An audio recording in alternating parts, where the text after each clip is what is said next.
Good evening, it's Adil Fazal here, market analyst at CFDs.com, a leading spread betting and CFD brokerage. Be sure to visit www.cfds.com for your trading needs and other products and services. Also, with regards to the educational aspect, you can visit www.cfds.education, and I constantly update with charts and videos and analysis on the markets. Okay, let's try and decipher this move on US markets basically. Although my bias is currently bearish and I'm currently short, the FTSE and I'm currently short the Euro stocks, and my bias obviously is, I'll declare that from the outset, is obviously overtly and extremely bearish, but I'll try and as we always do with our regards to our analysis, is try and approach everything as objectively as possible, and set aside our bias and try and look at the markets from an independent perspective, as if we have no trades at all and we're looking for a trade. Okay, let's try and decipher this market. Okay, first of all, obviously I think the most important aspect here is the actual FOMC minutes. Now let's try and read through the FOMC minutes and let's try and decipher exactly how one would read the fundamentals and interpret the fundamentals. So it's going to do that, okay, and taking everything into account. And just before I do, actually, just need to make you aware the bearish arguments prior to that. We had German exports dropping a whopping minus 5.2%, so therefore is risk off. We had Miss Lagarde or the IMF warning about subdued growth going forward. Again, that's a risk off scenario. We had the Nikkei down minus 1% overnight because the BOJ is not easing at all. We had the BOE and ECB that, from a risk perspective, or whether, I mean, obviously it's up to the markets to interpret, but the ECB did talk about front-loading QE, but yet the market did not take that in any way whatsoever as dovish or bullish for the markets, and in the opposite happened. The euro actually rallied up to 1.13.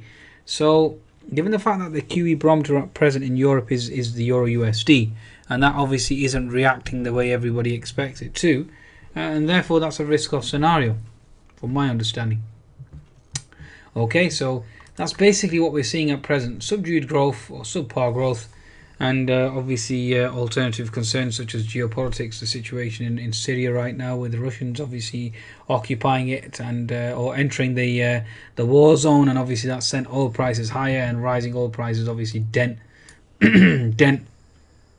demand because it obviously reduces disposable income, etc. So as you can see, IMF Lagarde, global recovery is modest and uneven. China slowdown is expected. It's not exactly bullish from my own interpretation and my understanding. So certainly not, doesn't bode well from my understanding thus far. Okay, so let's go back to the minutes now of the FOMC. Okay, so Fed's Williams, recent evidence shows China could have a hard landing. I think that's already occurred or already occurring at present. Okay, let's just try and strange chat. Fed's Williams, if hit by future shock, Fed could consider negative rates, QE or forward guidance, etc., etc. Okay, let's just go. Oh, obviously we've had Alcoa as well. So Alcoa certainly at EPS of 13 cents and revenues of 5.36. So certainly missing the mark quite substantially. Okay. Okay, let's have a look. So German Finman Schobel concerned about EM slowdown, so emerging market slowdown. Again, that's a risk-off scenario. So again, Mr. Kuroda, BOJ, EM slowdown hitting Japan economy and exports, consumer spending resilient, capex strong, etc. Okay, here we go. Okay, so also Mr. Carney did speak as well, but I'm going to leave that for the UK analysis, FTSE 100. Okay, so FOMC minutes. Almost all participants expect inflation below 2% in the near term. Obviously, I think we already know with regards to that. Okay, so Fed held off on rate increase amid lower worries of inflation. I think we already know that, Mr. Hilsenrath. Many members see lift-off conditions to be met this year, so therefore still hawkish. All but one member says conditions do not warrant a hike. Okay, so that's the situation at present. So all but one member says conditions do not warrant a hike. Rundown of bank expectations, etc., etc. I think that's not a good source with live squawk. I need to go to FX team. They should have all the information here.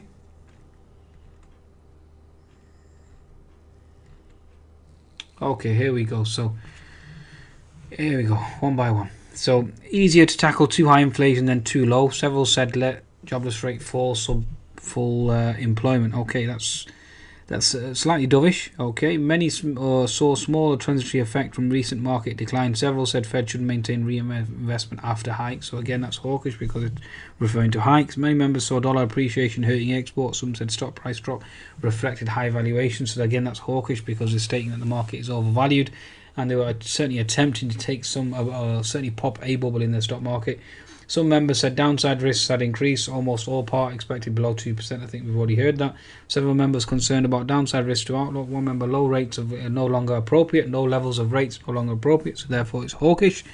Several members see lift-off conditions met this year. All but one member, etc. So again, that's hawkish. Prudent to wait for clarity on outlook. Many FOMC officials expected lift-off later this year. Again, hawkish. Okay. It's hard to spin a dovish web on those minutes, from my understanding anyway. It's certainly why the market rallied, obviously based on those minutes or based on that information, is perplexing from my understanding anyway. And the dollar certainly got butchered to a large extent. Now, talking about the dollar rate itself, let's just bring up the chart of the US dollar. I don't think I have. Well, here we go. No, I don't have the dollar index here. One second, let me just get rid of this. I need to get the DJFXCM. Right, let me just show you the dollar index here quickly. DJFXCM. Here we go. Okay, so I think I'll add that in there to the template and save, so I don't have any problems again. Okay. So looking at the actual dollar index itself, if I go to a 60-minute chart, you'll see that the dollar index obviously put in a potential pivot low. The H&S target has been completed and the gap has been filled. So the dollar index is certainly into support and certainly will remain bullish. Okay, looking at a daily chart, again itself, I mean, ideally, if you were going to be strict in terms of TA, then one would argue that there is a potential further drop to occur on the dollar index, and you could get support around the 11,900 on this FXCM dollar index. Okay, from that perspective, one could certainly argue to a large extent. Okay, but at present, given the fact that the H&S formation has been completed and all in the FOMC minutes that I've read so far, yes, all the hawkish tone has been factored in, given the fact that we've had a drop in the dollar. But from this point onwards, given the fact that they are expecting a rate hike this year, then one would have to presume and be forced to presume that it is actually hawkish from this juncture here. Okay, now if that's the case, then commodities would certainly be into resistance or coming into resistance. As you can see, daily chart, we are into that $50 zone. Okay, on oil, and certainly is finding potential resistance given the fact that the dollar is now into support. Gold itself, again, resistance at present, and copper itself, again, is a down day for copper. To a large extent, and as you can see here, we're finding resistance in this zone, so no real movement higher on copper either. Looking at the charts of the Aussie and the Kiwi, you'll see as well they are into potential resistance. Looking at the chart of USD JPY, it's been consolidating for quite some substantial amount of time now, and you can see that we've certainly bounced off the lows, and there is an inverted head and shoulders formation brewing on the 60-minute chart on USD JPY as well. So again, certainly something to keep an eye out with regards to the trading aspect, and you can see here we're consolidating for a potential thruster and move higher. So the dollar itself is certainly coming into support, therefore commodities certainly look like they are exhausted, especially given the fact that the economic data itself has been weaker, especially with regards to German exports today, and they obviously that just show you that China certainly is exceptionally weak at present. Now, looking at, given the fact that we've covered the fundamentals now, we're going to go into technicals, and let's try and break this market down one by one. So first of all, I'm going to bring up the chart of the Russell. Okay, so Russell is very important here. Okay, so the weekly chart, you can see here we've had this thrust higher. We are into previous support equals resistance on the weekly chart on Russell. The daily chart, we're into previous resistance equals support. So you can see here in the IWN, If I bring up the IWM as well, give you an insight there, we obviously have closed this gap now, and we are into gap fill resistance on the Russell, and obviously we are coming up to 75% resistance as well. Okay, if I bring up the chart of, I mean, we could look at a 60-minute chart really, but I don't think that's really going to help us given the fact that we know it's gap fill. The daily chart really is the most important aspect here on the Russell, okay, given the fact that we are into gap fill and we've closed that gap now, and that's probably the only argument that you can make for a bullish move. Looking at the S&P 500 now, yes, we have come into that upper resistance zone. I did expect this flag here to break down on the downside. Obviously that hasn't occurred. We've exceeded the inverted head and shoulders target, which was 1872 to 1937. So certainly 1872, 1937, that'll give me a projection of around 2000 if I'm right. Okay, and that certainly is the case. I did get that right, didn't I? Yes, I did. Okay, so give me a projection of 2000. Obviously we've exceeded that. This pivot high here has held at 2021. The market didn't even test that, so again, one more argument here of the US markets being bearish. Okay, so again, my argument certainly would be on the bearish side going into the close. Okay, and the daily chart is showing you that you are into that upper resistance zone on the S&P 500. It's been a stellar rally, very, very impressive. Okay, especially with the Nikkei being down as well, very, very impressive. Okay, so that's the S&P 500 and the obviously Russell's both confirming resistance, and therefore that's what I'm expecting in the interim. Let's look at the actual Wilshire 5000, because that index is generally a good gauge of overall market analysis. Daily chart, again, we're into that resistance zone or approaching that resistance zone. 60-minute chart itself, again, horizontal resistance, hasn't taken that out nor tested the previous high. So certainly is early signs of exhaustion from my perspective. The biotechs are still languishing in the lows. Obviously, we made a lower low, looking for a lower high now. From my perspective, the biotechs still remain weak, as you can see. That's not exactly a bullish sign at all. But even then, the Nasdaq rallied, so quite interesting. Okay, so it was the semis that certainly pushed the market, the Nasdaq higher quite substantially. If we bring up the Nasdaq itself, you do have an unfilled gap above at 4387. Given the fact that the market's really quite stellar today, I mean, there's no harm in that gap being filled, so certainly one could argue there. Then obviously if we do certainly turn bullish, extremely bullish, and there is a gap at 4510 that needs to close. But for now, it's all about that gap at 4385. And that's certainly a possibility of it being closed. But given the fact that the Nikkei was down, it's going to be very, very hard. Okay, it's going to be very, very hard. Okay, for now, that's our basic attention and focus remains on there. 10-minute chart, as you can see, pushed higher, closed the gap, took out the last previous resistance, came back, retested, and then certainly bounced again. We still have the unfilled gap below at 4260 that needs to close, so again, that certainly needs to be paid attention to. The 60-minute chart, like I said, is all about that 4385 potential gap fill there, then obviously 4500 if we do continue to rally. Okay, now we've cross-referenced that obviously with the semiconductors certainly is turning bullish, but the biotechs remain weak. So again, we need to realize or attempt to find which way this market wants to go.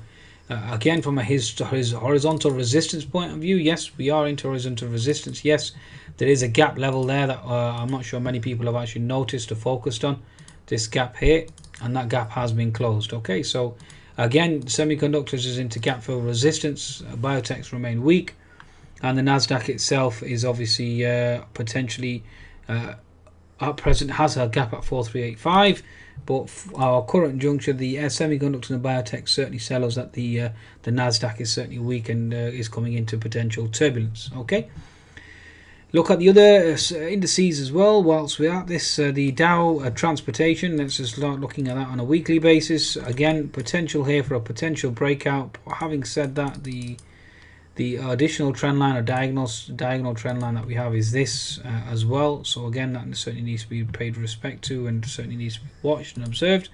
Looking at a daily chart of the Dow Transportation Index, you are coming into resistance in this zone here. So previous support equals resistance, and that's basically where you'd find its potential turbulence. Okay, horizontal double top resistance. Okay. Now, any other diagonal trend line that I can potentially observe? You got the pivot high here, connecting to here, no good. Connect it to here and bang, off we go. Hey presto. So again, that's a key resistance line. So the Dow transports are into resistance, therefore the Dow 30 should certainly be into resistance as well. Let's cross-reference that, looking at a weekly chart first of all, and we are coming into previous support equals resistance. So the Dow certainly is into resistance from my understanding. Looking at the pivot high to low, you're into the fib 61% retracement on the Dow 30, therefore that's resistance. Looking at a daily chart, previous support equals resistance is a key line, although the Dow, very impressive. I mean, it's taken out the previous high, so that certainly needs to be respected as well in the interim, but again is into a resistance zone, so therefore one needs to respect that too. Okay, previous support equals resistance, so therefore less of an argument now for the Dow to rally. Okay. And that again, folks, is from my own summation, really is the market is into a risk-off mode. The daily chart of the VIX has closed a gap, this gap here at 1466, and obviously is closing the gap at 13, etc. 1375, 78. So again, two gaps have been closed, and therefore if those gaps are closed, then we are looking for a potential thrust higher in the VIX, and therefore one would argue that the markets, or the US markets, are certainly into resistance from my understanding, and the VIX is into support. So okay, so the fair gauge is about to rise. Also, if you align that with the dollar index being into support, because it's all about the QE trade, i.e. a weaker dollar equals higher equity prices, and that's exactly what we're witnessing.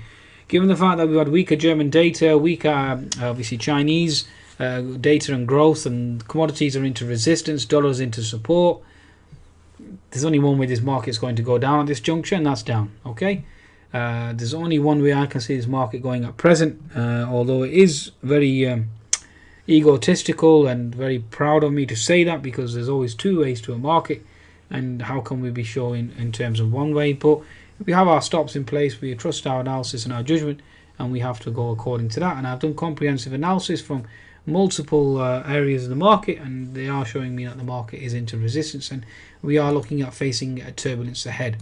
Okay folks, I think that's a wrap in terms of US markets. Hope that's been an insight to you as to where this market is going, because a lot of people are scratching their heads and asking why have the US markets rallied so substantially, given the fact that we were at the pivot low of 1880, and look at that rally. I mean, 1880 up to 2020. I mean, that is very impressive. Very, very impressive, especially with the Volkswagen scandal, Chinese growth concerns, the Brexit concerns, etc. It just seems this market is certainly invincible at present. Okay, folks, I think that's a wrap. And also, given the fact, obviously, we're not only tapering, but we're actually raising rates as well. And this market is showing immense resilience. Okay, I think that's a wrap. Be sure to visit cfds.com for your trading needs. Okay, and also the educational website as well, which is www.cfds.education. Take care and good night.